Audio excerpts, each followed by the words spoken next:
السلام عليكم ورحمة الله وبركاته.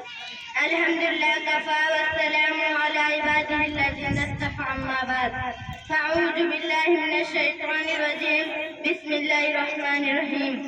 حضرات آپ لوگوں کے سامنے جس موضوع کے تحت خطبہ کرنا چاہتی ہوں وہ ہے یوم جمہوریہ. جشن یوم جمہوریہ اس مبارک موقع پر تمام اساتذہ کرام اور دور دراز سے تشریف لائے ہوئے مہمان خصوصی. دستور کا آغاز ہے یوم جمہوریہ، قانون کا آواز ہے یوم جمہوریہ. 26 جنوری کا دن ہمارے ملک ہندوستان کی تاریخ میں نہایت اہمیت کا حامل ہے.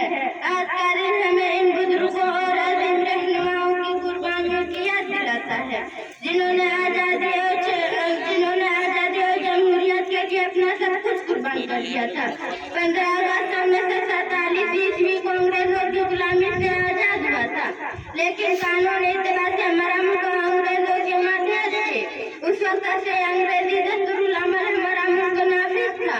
ہمارے ملک کے رہنماؤں نے اپنا آئین بنانے کے لیے ایک کمیٹی قائم کی. ڈاکٹر بھیم راؤ امبیڈکر اس کمیٹی کے سربراہ تھے. اس کمیٹی نے ہمارے ملک کے لیے ایک آئین تیار کیا. یہ آئین 26 جنوری 1950 عیسوی کو ہمارا ملک میں نافذ کیا گیا. اس وقت سے ہر سال 26 جنوری کی یوم جمہوریہ کے طور پر جشن مناتے ہیں. سرفروش